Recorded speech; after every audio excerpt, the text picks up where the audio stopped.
रमज़ान में ये सोच रहे होते हैं कि हमने बस वज़न कंट्रोल करना है, डाइट कंट्रोल रखनी है, लेकिन जब जैसे ही रमज़ान शुरू होता है इफ्तार पार्टीज शुरू हो जाती हैं, सहरी भी उसी हिसाब से हम करते हैं, पराठे खाते हैं, लस्सी पीते हैं और इफ्तारी भी उसी हिसाब से करते हैं। अब रमज़ान का फ़ायदा उठाने के बजाय हम नुकसान की तरफ चले जाते हैं, क्या हमें करना चाहिए? अच्छा, मुझे 6 ईयर्स हो गए हैं प्रैक्टिस करते हुए, और मैंने अपनी 6 ईयर्स की प्रैक्टिस में सबसे ज़्यादा जो IBS और गट इश्यूज़ के पेशेंट्स देखे हैं वो मोस्टली रमज़ान में आते हैं। ठीक है। हमने रमज़ान को एसोसिएट कर लिया बहुत सारी इफ्तार पार्टीज़ के साथ, और हमने बहुत ज़्यादा उसमें हम बफे सिस्टम्स के लिए जा रहे हैं, और हम बहुत ज़्यादा गैदरिंग्स में हम जो भी हमारे हाथ में आ रहा है, सामने आ रहे हैं, हम उसे खाते चले जा रहे हैं। सबसे ज़्यादा आपने तो बड़े आसान लफ्ज़ों में कहा है ना कि हम जो जिसमें फ़ैट कंटेंट ज़्यादा होते हैं जनाब, पकोड़े, समोसे, हम रोज़े तो हम पे फ़र्ज़ की गई, लेकिन पकोड़े हमने खुद फ़र्ज़ कर लिए हैं। Exactly. और ये कितना नुकसानदेह होता है ये बताएं ज़रा इफ्तारी में, क्योंकि ज़ाहिर है हमने फास्टिंग की होती है और उसके बाद फिर हम इस तरह से चीज़ों को खा रहे होते हैं कि बस आज ही मिलना, उसके बाद नहीं मिलना। हमने जब फास्टिंग का अगर हम पर्पस देखें तो वो इंटरमिटेंट फास्टिंग जो हम नॉर्मल डेज़ में कर रहे होते हैं, जबकि रमज़ान में वो आइडियल टाइम है जिसमें हम वेट लॉस भी कर सकते हैं, हम अपनी हेल्थ को बेहतर बना सकते हैं। अगर हम सुन्नत के अकॉर्डिंग भी देखें तो कहा गया है कि रमज़ान में हमारे जिस्म की ज़कात होती है, बट अनफॉर्चुनेटली हम क्या करते हैं कि हम उसी रमज़ान में ही बीमार होकर बैठ जाते हैं, क्योंकि हमारी गट हेल्थ डिस्टर्ब होती है। हमारी डाइटरी हैबिट्स बहुत डिस्टर्ब हैं, जिसमें मेरा ख्याल है कि आधे से ज़्यादा अवाम जब रमज़ान स्टार्ट होता है तो हमने एसोसिएट कर लिया कि वो सिर्फ पकोड़े और समोसों का सीज़न है, और इसमें हम अगर नहीं खाएंगे तो हम रमज़ान में कुछ मिस कर देंगे। ऐसा नहीं है कि हम पकोड़े और समोसे नहीं खा सकते हैं, हम खा सकते हैं, लेकिन उसे हेल्दी वे में खा सकते हैं। लाइक उसका हेल्दी ऑल्टरनेटिव हो सकता है। जैसे हम बहुत ज़्यादा फ्राइड और समोसे जो पकोड़े हम बहुत डीप फ्राई कर रहे हैं, एग्जैक्टली ऑल्टरनेटिव ये हो सकता है कि हम जब पकोड़े बना रहे हैं तो हम सब्जियों के पकोड़े बना सकते हैं।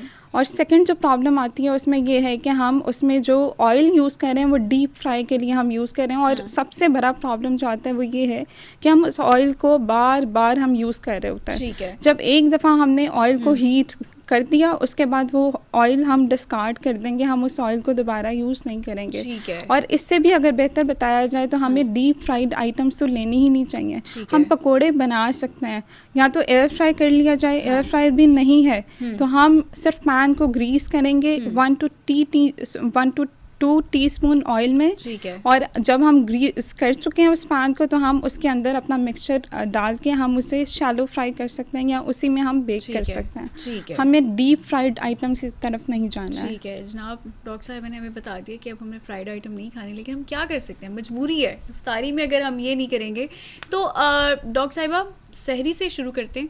सहरी की प्लेट क्या होनी चाहिए एक नॉर्मल इंसान की, उसमें जिसमें हमें न्यूट्रिएंट्स भी मिलें और हमारी जो डाइट है वो भी प्रॉपर हो जाए, क्या प्लेट होनी चाहिए? अच्छा, हम रमज़ान में जो सबसे ज़्यादा प्रॉब्लम होती है वो हमारी सहरी से स्टार्ट होती है। हम जो सहरी के लास्ट 15 मिनट्स में उठते हैं और हम उसमें माइंडलेस सीटिंग कर रहे होते हैं, और हम उसमें लास्ट 10 और 15 मिनट्स में हमारे सामने जो आता है हम वो खाते चले जाते हैं, और उसके बाद हमें लगता है हम सेल्फ पिटी की सिचुएशन में होते हैं, हमें लगता है कि हमने तो बहुत कम खाया, 5-10 मिनट में क्या खाया जा सकता था। सबसे पहले तो आप अपने टाइम को मैनेज करना सीखें कि सहरी में एटलीस्ट आप 1 घंटा पहले उठ जाएं। वैसे भी सहरी में जब रमज़ान स्टार्ट होता है तो हम नॉर्मल अगर तहज्जुद की नमाज़ नहीं भी पा रहे तो हम इसमें प्रैक्टिस कर रहे होते हैं, तो आप थोड़ा सा गैप रख के फिर आप थोड़ा सा अपनी सहरी को स्टार्ट करें। लाइक आप हाफ एन आवर पहले भी उठ रहे हैं तो आप फाइबर का उस टाइम पे कोई ना कोई सोर्स ले लें। फॉर एग्जांपल अगर हम बात करें फाइबर के सोर्स की तो चिया सीड्स बहुत अच्छा सोर्स हो सकता है। चिया सीड्स से हमें कैलोरीज भी मिल रही हैं कुछ, उससे हमें माइक्रोन्यूट्रिएंट्स भी मिल रहे हैं, वो आयरन का भी सोर्स है, कैल्शियम रिच सोर्स है, मैग्नीशियम है उसमें बहुत अच्छी अमाउंट में। तो हम अगर उसे चिया सीड्स को हम सोक करके ले रहे हैं, या तो हम वाटर में सोक करके ले सकते हैं, या योगर्ट के साथ चिया पुडिंग्स भी बना सकते हैं। तो एक बहुत अच्छा सोर्स है जिससे हमें हाइड्रेशन भी मिलती रहेगी और हमें माइक्रोन्यूट्रिएंट्स भी मिलते हैं। पराठे चल रहे होते हैं, नान चने चल रहे होते हैं, अब आप चिया सीड्स और पुडिंग्स हमें बता रही, ये कैसे बनेगी? ये तो बिल्कुल जैसे हम प्री ब्रेकफास्ट की तरफ जा रहे होते हैं ना, हम पहले स्टार्टर्स की तरफ जा रहे होते हैं, सेंस मैंने तो अभी सिर्फ स्टार्टर बताया, हम पराठे भी ले सकते हैं। ठीक है, पराठे लेने के लिए जनाब 6 to 7 इंचेस का एक पराठा हम बना के ले सकते हैं। या तो वो 1 to 2 teaspoon olive oil use कर सकते हैं, उसमें कैनोला ऑयल यूज़ कर सकते हैं, या जो भी ऑयल आपके पास अवेलेबल है, देसी घी यूज़ किया जा सकता है। तो हम उस ऑयल में अगर हम कम से कम ऑयल में पराठा भी बनाना चाहें तो हम पराठा भी खा सकते हैं, पराठा मना नहीं है। हाँ, उसमें ये हो सकता है कि हमें रिफाइंड कार्ब्स की तरफ नहीं जाना, हम मल्टीग्रेन आटा यूज़ कर सकते हैं या हम होल व्हीट आटा यूज़ कर सकते हैं। हाँ, ठीक है।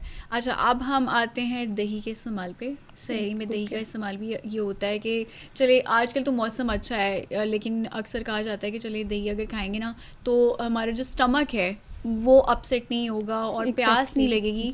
ये बात कितनी सही है? और उसके बाद सहरी में फिर हम चाय और कॉफ़ी भी पी रहे होते हैं। एग्जैक्टली। अच्छा, जहाँ तक योगर्ट की बात है, वो हमारे पास एक नेचुरल सोर्स है जिसमें हमें प्रोबायोटिक्स भी मिल रहे हैं, जिसमें हमें कैल्शियम का भी बहुत अच्छा सोर्स मिल रहा है, जिसमें हमें पोटाशियम भी मिल रहा है और हमारे पास मैग्नीशियम का भी बहुत अच्छा सोर्स है। योगर्ट हमें पूरा दिन हाइड्रेट भी रखता है, तो योगर्ट बिल्कुल यूज़ करना चाहिए और उसे हम डिफरेंट वेज में यूज़ कर सकते हैं। जैसे अभी मैंने बताया, अगर योगर्ट खाने के साथ कोई नहीं लेता है तो वो प्री सहरी में ले सकता है, और अगर आप उसी के साथ ले सकते हैं लेना चाहते हैं तो आप उसे बटर मिल्क की फॉर्म में, लस्सी की फॉर्म में ले सकते हैं। Half cup low fat milk या लो फैट योगर्ट की आप लस्सी बनाएं। चीनी के साथ? चीनी के साथ बिल्कुल भी नहीं बनाएंगे, हम वाइट शुगर का यूज़ नहीं करेंगे। हम उसका भी ऑल्टरनेटिव हमारे पास या तो ब्राउन शुगर हो सकता है। अगर कोई वेट लॉस कर रहा है तो वेट लॉस में हम ब्राउन शुगर भी यूज़ नहीं करेंगे, हम स्टीविया की तरफ जाएंगे, तो हम स्टीविया यूज़ करेंगे। अब आते हैं इफ्तार की तरफ। इफ्तार में वैसे तो आजकल इफ्तार डिनर्स इतने ज़्यादा चल रहे हैं जिसमें 30 से 40 डिशेस होती हैं और मुकाबला इतना सख्त होता है और वक्त मेरे ख्याल से थोड़ा सा कम होता है, इस वजह से लोग हर चीज़ बस खा रहे होते हैं। तो इफ्तार की प्लेट में क्या होना चाहिए? अच्छा, जहाँ तक इफ्तार की बात है तो इफ्तार में, अच्छा अभी हम रिसेंट अगर बात करें USDA गाइडलाइंस की, जो हमें माई फूड पिरामिड की फॉर्म में मिलती है, तो USDA गाइडलाइंस जब तक 2025 तक हम यूज़ कर रहे थे उसमें कार्ब्स पे बहुत ज़्यादा फोकस था। अब क्योंकि डायबिटीज़ है, PCOS के बहुत सारे मसले मसाइल हैं, मेरा ख्याल है पाकिस्तान में हर दूसरी फीमेल जो है वो PCOS का शिकार है, तो वेट लॉस के बहुत सारे मसले हैं, जिसमें अब USDA गाइडलाइंस के अकॉर्डिंग जहाँ पे हम पहले कार्बोहाइड्रेट्स के 6 to 11 सर्विंग्स की बात करते थे, अब उन्होंने रिड्यूस करके, सिग्निफिकेंटली रिड्यूस करके just 2 to 4 servings of carbohydrates हमें रिक्वायर हैं। और कार्ब्स क्या है? रोटी चावल। पहले जैसे हम 6 to 11 सर्विंग्स की बात करते थे, अब वो रिड्यूस करके जस्ट 2 to 4 सर्विंग्स हमें चाहिए, इससे ज़्यादा हमें कार्बोहाइड्रेट्स नहीं चाहिए। और ये भी हम उन कार्बोहाइड्रेट्स की बात कर रहे हैं जो हमारे पास होल व्हीट से आ रहे हैं या मल्टीग्रेन फॉर्म में आ रहे हैं। रिफाइंड फ्लावर को तो बिल्कुल मना कर दिया हुआ है कि हम रिफाइंड फ्लावर की तरफ नहीं जाएंगे, लाइक पास्ता हम यूज़ नहीं करेंगे, वाइट राइस को हम कम से कम यूज़ करेंगे। ठीक है, इसका मतलब है कि हमारी प्लेट पे क्या क्या चीज़ें हमारी प्लेट में, ये भी बताएं। हमारी प्लेट में जब हम कार्ब्स की बात करते हैं तो वो होल ग्रेन्स हो सकते हैं। अच्छा, अगर हम इफ्तार की बात करें तो उसमें मोस्टली लोग हम पराठे और वो उस टाइम पे हम यूज़ नहीं करते। हम इफ्तार में, जैसे इफ्तार बफे भी है तो उसमें हम समोसे पकोड़े हम यूज़ कर रहे होते हैं, फ्रूट चाट में चीनी भी बहुत सारी डाल रहे होते हैं। तो वो जो हम बेसन से हम पकोड़े बना रहे हैं वो हमारे पास उसी कार्ब्स के पोर्शन में ही आ जाता है। कार्ब्स प्लस प्रोटीन का सोर्स है वो, उसमें ज़्यादा सारी वेजिटेबल्स ऐड करें, या तो चना चाट की फॉर्म में हम ऐड कर सकते हैं, चना चाट हम ले सकते हैं, वो बहुत अच्छा ऑप्शन हो सकता है। फ्रूट चाट की फॉर्म में हम फ्रूट चाट भी ले सकते हैं, उसमें भी हम ये प्रॉब्लम कर देते हैं कि हम उसमें बहुत ज़्यादा चीनी ऐड कर देते हैं, तो चीनी ऐड नहीं करेंगे। हम उसमें क्रीम चाट नहीं बनाएंगे, क्रीम ऐड नहीं करेंगे, हम उसे फ्रूट चाट को फ्रूट चाट हेल्दी ऑप्शन ही रहने देंगे। उसमें हम स्पाइसेस ऐड कर सकते हैं, उसमें कोई रिस्ट्रिक्शंस नहीं है। ठीक है। अब इफ्तार जब हमारा ख़त्म हो जाता है ना, तो अक्सर लोग नमाज तरावी के बाद खाना खाने के ऊपर भी आ जाते हैं। अब जो खाना है वो कितना साइज़, आपका पोर्शन कंट्रोल कितना होना चाहिए, आपका प्लेट साइज़ क्या होना चाहिए, क्योंकि खाना खाने के बाद हम मिडनाइट मंचिंग की तरफ भी जाते हैं। एग्जैक्टली।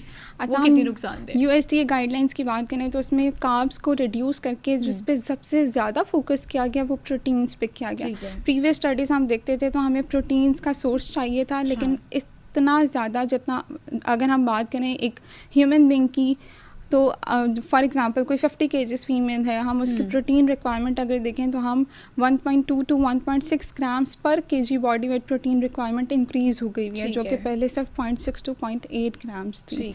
तो हम प्रोटीन्स पे बहुत ज़्यादा फोकस करेंगे क्योंकि प्रोटीन्स का पोर्शन हमारे पास होना चाहिए, जिसमें हमारे पास अंडे आ जाते हैं, दही अच्छा सोर्स है प्रोटीन का, चिकन आ जाता है, फिश आ जाती है, मटन है, बीफ है। अगर कोई वेट लॉस कर रहा है तो बीफ की तरफ हम नहीं जाएंगे, हम मटन या चिकन का यूज़ कर सकते हैं। है। और रोटी कितनी होनी चाहिए फिर? रोटी 6 इंच की रोटी होनी चाहिए। हाँ। 6 से 8 इंच की रोटी हो सकती है। अगर तो हमने प्रॉपर इफ्तार कर लिया तो उसके बाद हम कोशिश करेंगे कि उसके बाद हम रोटी ना लें। उस टाइम पे हम कोई प्रोटीन का अच्छा सोर्स ले लें, लाइक हम चिकन ले लें, बारबेक्यू फॉर्म में लिया जा सकता है, ग्रिल्ड फॉर्म में लिया जा सकता है, जिस तरह भी हमें पसंद है हम उस फॉर्म में चिकन को बना के यूज़ कर सकते हैं, सिर्फ फ्राइड नहीं होना चाहिए। डॉक्टर साहिबा, अक्सर ये होता है कि इफ्तार के फ़ौरन बाद ना कुछ टाइम के बाद, लाइक आधा घंटा भी नहीं गुजरता, अक्सर लोगों को चाय की या कॉफ़ी की क्रेविंग शुरू हो जाती है। खाना भी नहीं खाते या खाने के फ़ौरन बाद चाय पी लेते हैं। कितनी नुकसानदेह है? चाय उस तरह से नुकसानदेह नहीं है जिस तरह से हम उसे बनाना शुरू कर देते हैं। हम जो दूध पत्ती बना के पी रहे होते हैं या उसमें हम चीनी बहुत ज़्यादा ऐड कर लेते हैं, वो हमारे लिए नुकसानदेह है। हमारे यहाँ तो कड़क चाय बनती है, उसको पूरा प्रॉपर काढ़ा जाता है कि जब तक वो दूध के अंदर पत्ती बिल्कुल मिल नहीं जाती तब तक हम कहते हैं चाय अच्छी नहीं बनी। हमारी बेसिकली फूड्स प्रॉब्लमेटिक नहीं है, हमारा जो कुकिंग मेथड है वो प्रॉब्लम क्रिएट करता है। हमारा जो कुकिंग मेथड है, फॉर एग्जांपल हम चाय बना रहे हैं, हम आधा दूध आधी पानी वाली चाय बना के पी सकते हैं। उसमें भी हम अगर वाइट शुगर ऐड नहीं करें, ब्राउन शुगर ऐड की जा सकती है। स्टिल अगर पीसीओएस का प्रॉब्लम है, डायबिटिक है या वेट लॉस हम करना चाह रहे हैं तो उसमें हम चीनी ऐड नहीं करेंगे, उसमें भी स्टेविया ऐड किया जा सकता है। तो स्टेविया वाली चाय पी जा सकती है। बिल्कुल चाय की क्रेविंग हम सबको होती है, हमें एज अ डॉक्टर भी होती है, तो हम चाय को छोड़ नहीं सकते। बिल्कुल जनाब, आधा दूध एग्जैक्टली आधा दूध आधा पानी ऐड करेंगे तो उसमें हम चाय बना सकते हैं विदाउट शुगर। वाइट शुगर सिर्फ हम यूज़ नहीं करेंगे। ठीक है डॉक्टर इबा, सबसे बड़ा मसला वो ये है कि रात को 12 बजे के बाद ना फूड डिलीवरीज शुरू हो जाती हैं। हम ऑर्डर्स करवाना शुरू कर देते हैं और उसमें हमारा जंक फूड होता है। 12 बजने के फ़ौरन बाद ही हमारी मिडनाइट क्रेविंग शुरू हो जाती है और हम बस खा रहे होते हैं। तो ये कितना ज़्यादा ख़तरनाक है और रमज़ान में स्पेशली, क्योंकि ज़ाहिर आगे सहरी भी करनी है अगले दिन की। एग्जैक्टली अच्छा, जैसे मैंने स्टार्टिंग में बताया कि हमारे पास सबसे ज़्यादा पेशेंट्स रमज़ान में आ रहे होते हैं गट इश्यूज़ के साथ। जब हम रात में भी मिडनाइट क्रेविंग्स को फुलफिल करने के लिए जब हम उस टाइम पे भी डिलीवरीज कर रहे होते हैं और हम उस टाइम पे कुछ ना कुछ अनहेल्दी खा रहे होते हैं, तो एक तो हमारी गट हेल्थ डिस्टर्ब होती है। सहरी में हमसे उस तरह से खाया नहीं जाता और हम अगले दिन ये एक विशियस साइकिल है जो चलता रहता है। हम इफ्तार में भी ओवर ईटिंग कर रहे होते हैं, फिर हम इफ्तार के बाद भी सब कुछ खा पी रहे होते हैं और फिर सहरी के टाइम पे हमारी जो गट हेल्थ है वो डिस्टर्ब हो जाती है। अगर हमें रात में भूख भी लगती है या हम रात को कुछ खाना भी चाह रहे हैं तो हम उस टाइम पे कुछ हेल्दी ऑप्शन ले सकते हैं। अब उस हेल्दी ऑप्शन में ये हो सकता है कि हम अपने पास कोई ना कोई नट्स रख लें, सीड्स रख लें। नट्स एंड सीड्स लिए जा सकते हैं। फॉर एग्जांपल हम आलमंड्स ले सकते हैं, वॉलनट्स ले सकते हैं।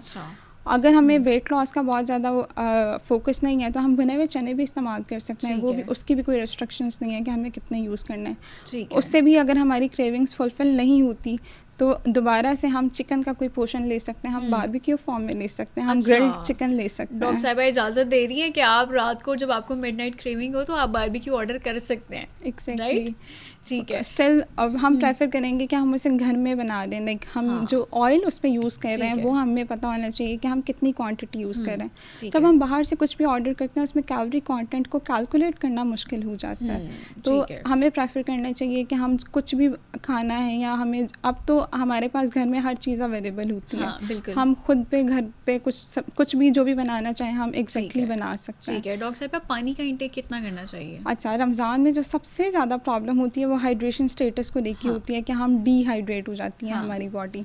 अगर हम पानी के इंटेक को देखें तो वाटर इंटेक हमारा at least 10 to 12 glass of water होना चाहिए रमज़ान में भी। हम रमज़ान में हाइड्रेशन स्टेटस पे फोकस नहीं करते और हमारी बॉडी डिहाइड्रेट हो जाती है। अच्छा, हमारा एक प्रॉब्लम ये भी होता है कि हम डिहाइड्रेशन को कंफ्यूज कर रहे होते हैं कि हमें भूख लगी हुई है। हम डिहाइड्रेशन के जितने साइंस होते हैं हम उसे इग्नोर करते हैं और हम खाते चले जाते हैं, जिससे हमारी बॉडी मज़ीद डिहाइड्रेट हो जाती है। तो हमें 10 to 12 ग्लास ऑफ वाटर लेना है। अगर किसी से प्लेन वाटर नहीं भी लिया जा रहा है तो स्पार्कलिंग वाटर अवेलेबल है।